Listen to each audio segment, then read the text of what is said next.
Commando. Americans are becoming increasingly aware of the importance of these names in the news of World War II. In a conflict fought on 100 constantly changing fronts, opportunity has arisen for the use of small bands of highly trained irregulars to be injected behind enemy lines. With almost certain death as the penalty for capture, these men must operate toward the utmost destruction of property and life. Their only chance of survival depends upon extreme ingenuity and intimate knowledge of the country and the confidence born of months of training and study. Somewhere in America, the United States is developing hundreds of recruits for this specialized service. Handpicked, with the aid of Army and Navy intelligence facilities, the men are taken under guard to the secret training camp which is to be their home for the weeks to follow.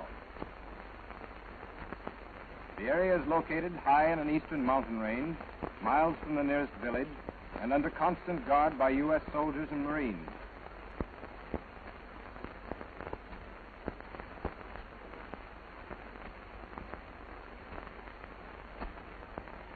This isolated, heavily wooded terrain offers an excellent proving ground for the student of guerrilla tactics.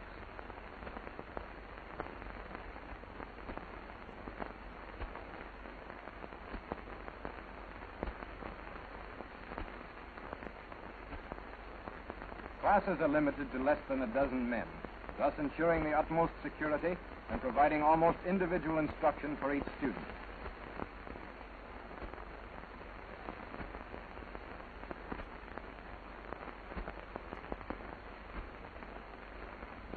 From the moment of their induction, the identities of the recruits remain a carefully guarded secret, which explains the use of masks in this film. From whence they came, or for what perilous mission they're being prepared, is the concern of nobody at camp. In this group, there are some who speak very little English. One of them has fought in 4 wars. 2 of them are veteran guerrillas from the Spanish loyalist forces. Several have seen their relatives and friends die at the hands of the enemy. But all of them have this in common. They burn with a desire for vengeance, and they mean to deal it out as it was given, at close quarters with no holds barred. After the senior instructor has delivered a short induction speech, he presents each man with an identification badge bearing a first name only.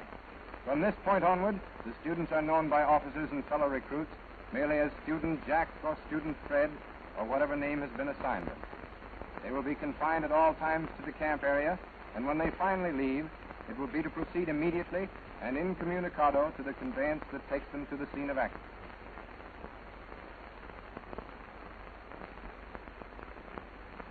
Every item of personal equipment is supplied by the government. The men arrive without so much as a toothbrush or pencil.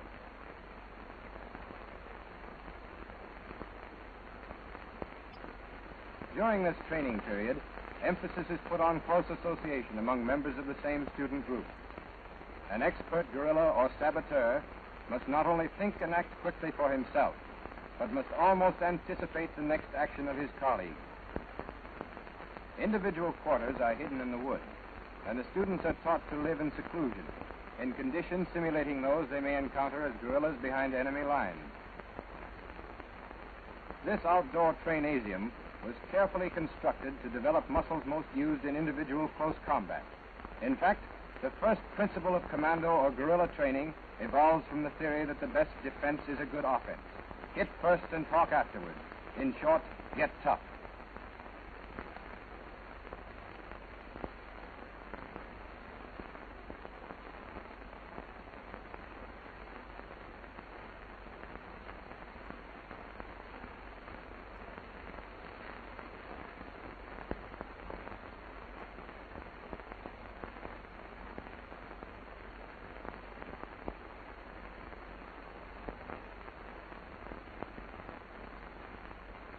And in the business of getting tough, there is certainly no better companion than the Colt 45 automatic.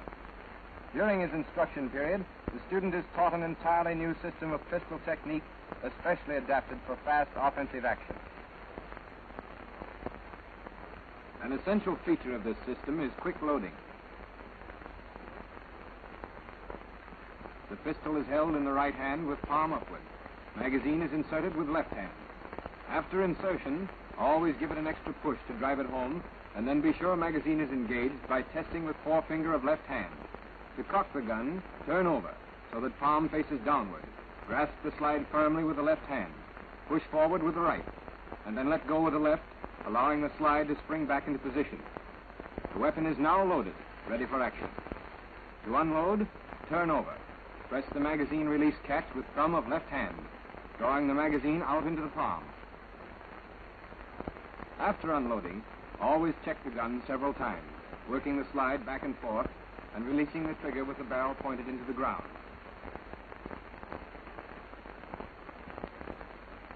To familiarize the student with the firing action of the gun, he is first taught a preliminary upright stance. Stand squarely facing the target, bring the right arm stiff across the body with the gun approximately in dead center. Cock the wrist to the right so that the pistol points straight ahead. Now raise the weapon to the level of the eyes until the target surrounds the barrel. In this entire school of pistol shooting, the gun is always raised to the firing position and lowered as soon as the shot is fired.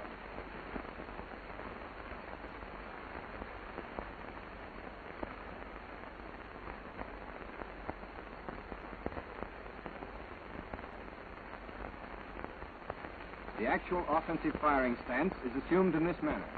Left foot forward, both knees bent, with the weight always forward on the toes. Keep elbow and wrist locked, pistol parallel with the ground, and as close to the center of the body as possible. Left arm is raised to preserve better balance. The pistol is held tightly, as if it weighed 40 or 50 pounds. Grip it until it trembles. In close gunplay, it'll be trembling anyway.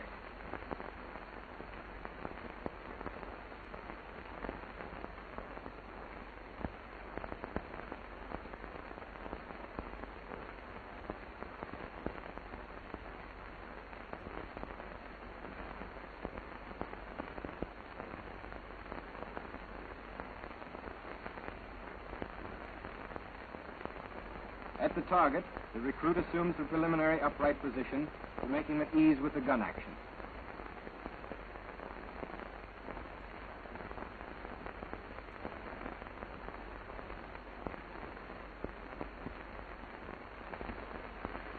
Now, set your magazine, test. Turn pistol over, bring it in line with center of body. Up slowly, fire one. Slowly down. Up and fire one. Slowly down. That's good. Now the crouch. On your toes. Up and fire two. Fast. Grip it tight. Again. Unload. Remove your magazine.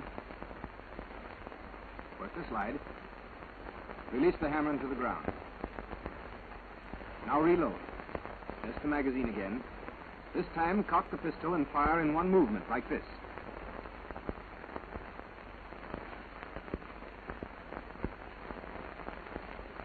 Go.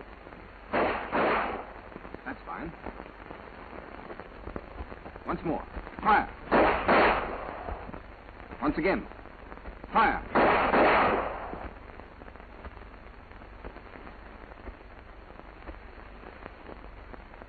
You see? All these are good shots, between the chin and the crotch, in a strip not more than 6 inches wide. With that kind of shooting, you'd get your man up to 25 yards, day or night.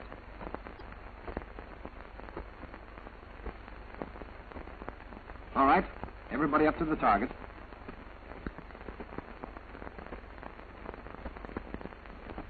That's it. In close on the sides. Come on, closer yet. A little more. That's it.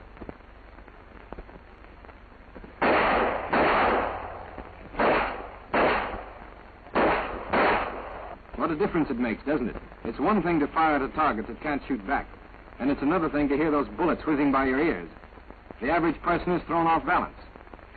And thus ends the first lesson in offensive pistol shooting. During their time off duty, students will spend many hours before these mirrors, checking and rechecking their positions. In the field, they'll be expected to get there first with the most lead, and their lives will depend upon their ability to do so.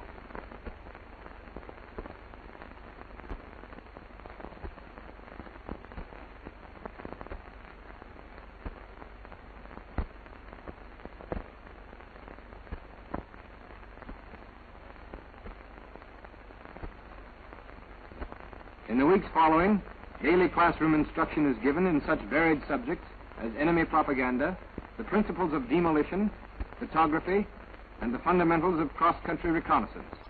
Outdoors, the student is shown a new technique of throwing the hand grenade. The latest type fragmentation bomb can be tossed with fair accuracy for a distance of 60 yards and is capable of spreading the destruction within a radius of twice that distance. The safest and most efficient method of throwing is illustrated here. Grip the grenade firmly in the throwing hand, with the fingers holding down the safety lever. The throwing motion is similar to that used in putting the shot, but with added wrist motion.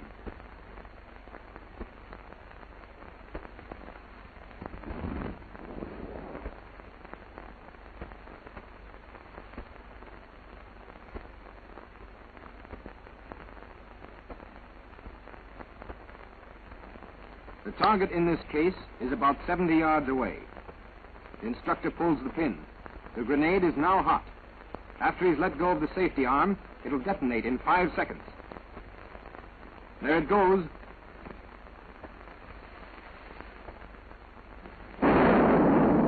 A direct hit. There are no Marquis of Queensberry rules in guerrilla warfare. It's a simple matter of kill or be killed, capture or be captured. In this phase of the instruction period, the student is taught the gentle art of murder, the technique of killing or crippling his opponent with his two hands at close quarters.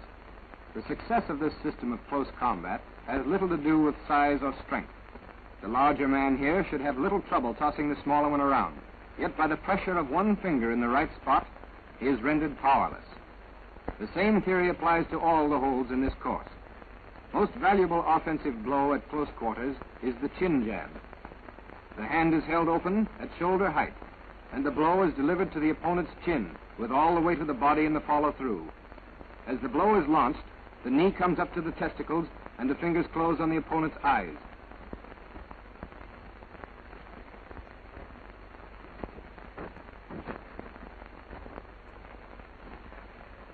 Another excellent weapon is the edge of the hand. Keep the fingers tight together, thumb erect. The blow is a sharp slash with follow-through.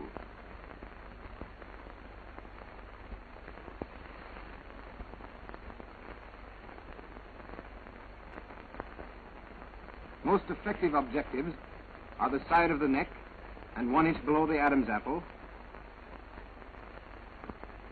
the forearm, upper arm, back of the neck, kidneys, base of spine, and on the inside of either thigh. Properly delivered, any one of these blows will put a man out of action. If your arms are pinned, don't overlook your opponent's feet. Scrape down his shins and smash his instep. It should break his hold, not to mention the small bones in his feet. An even better break from the bear hug is this method of grabbing the testicles. As he drops his hold and falls away, go after him.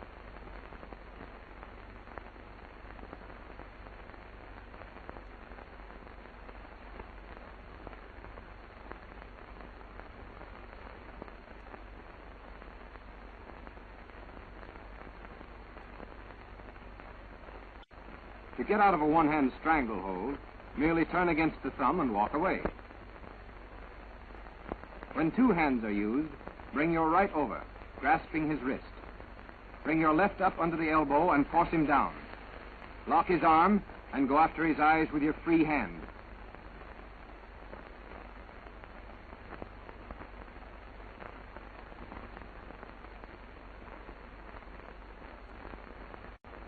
To break a bear hug from the front, place one hand in the small of your opponent's back, jab to his chin with the other. Always remember to concentrate on the eyes. This is very apt to produce astigmatism. Another break from the rear bear hug. Grasp the small finger of his top hand, twist it back in this fashion, and walk away.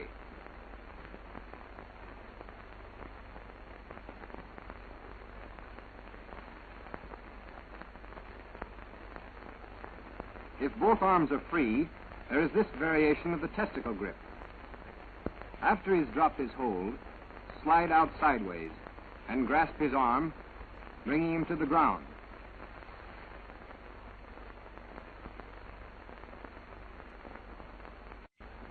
If your adversary holds you up from the rear, turn away from the gun, falling into him. Pin his gun arm and lock it with your left, at the same time jabbing to his chin and eyes and bringing the knee up to his testicles. As he falls, go with him, keeping your knee in his groin. To disarm from the front, bring the left hand quickly across his shooting hand, grasp the pistol, and deflect it toward him. Bring the right down and twist his wrist back, breaking it if possible. Follow through as usual, using the knee to complete the job.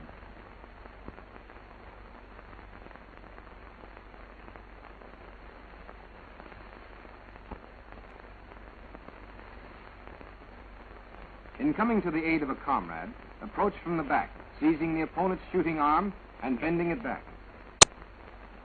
Apart from the Commando knife, which is considered in the later part of the training course, there are several hand weapons of inestimable value in guerrilla warfare. One of these is the Kosh, spelled K-O-S-H. The hitting end is a lead weight, which telescopes into a small cylinder secured up the sleeve by a wrist thong. In preparing for action, the cylinder is dropped into the palm of the hand, and the actual blow is delivered as a sidearm throw. Centrifugal force drives the lead weight out to the end of the spring. A properly delivered blow to the side of the head will cause a skull fracture and possibly death. The Smatchet is a heavy knife of extreme killing power, beautifully balanced and capable of lethal action either with the point, blade, or pommel. Best blows are delivered with the point at the stomach, the saber blow across the neck, cross arm to the neck, and the smash under the chin with the pommel.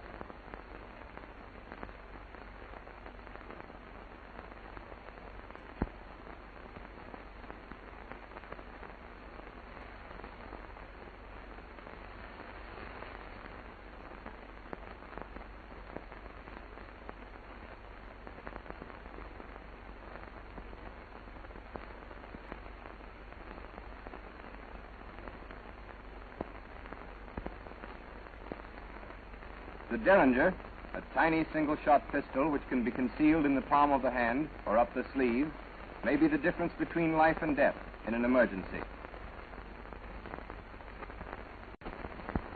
Most methods of disarming are equally applicable to all types of sidearms, but the following are believed to be better adapted to use against the revolver. Here's the simplest defense of all: a quick blow with the edge of the hand across the wrist, possibly breaking it.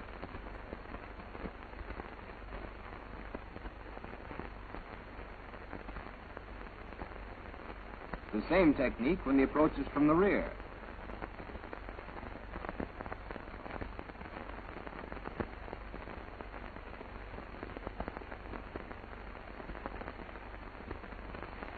Another disarm from the front. Seize the wrist in one hand, and with the other twist the pistol against your opponent's fingers.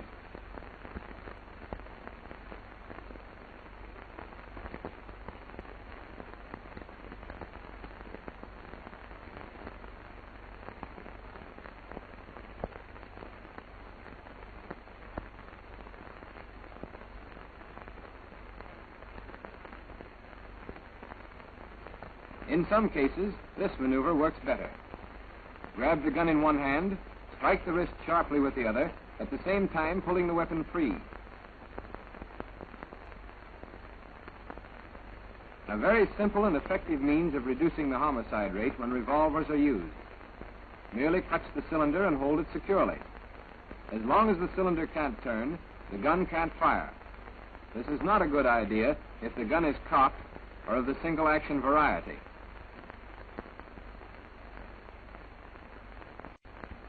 Here is an easy way to handle the character who enjoys using the stiff arm.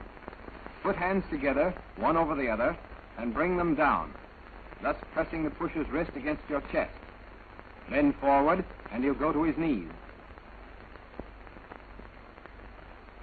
A favorite and very effective means of subduing an unarmed opponent is this arm lock. Bend his elbow with the right arm and allow your left to slip inside against his back. Move forward, thus locking the hold. Your right hand is now free to apply further pressure on his trapped hand or to aid in tying him up.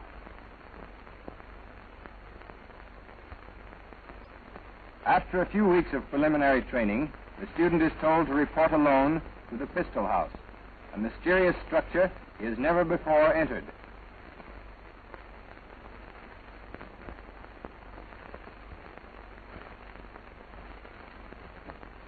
In the anteroom, the instructor gives him his problem. A group of enemy saboteurs are active in the neighborhood, taking a heavy toll of life and property. The student is to make contact and to maintain it until either he or the enemy is wiped out.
In the final stages of training, the students are given night problems which are designed to correlate all they've learned of close combat, reconnaissance, pistol and knife technique, and demolition.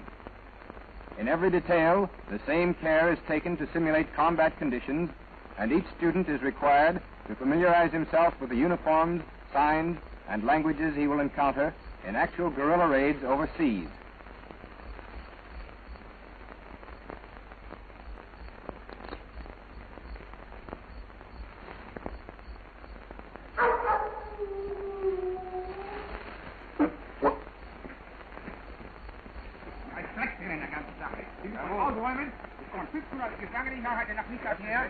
Die Leute müssen unbedingt untergebracht werden, verstehen Sie? Warum? Aber das heißt, warum, Mensch? Die Leute müssen untergebracht werden, da sind Engländer wieder hinkommen. Denkt ihr an, dass sie unheimlich fangen?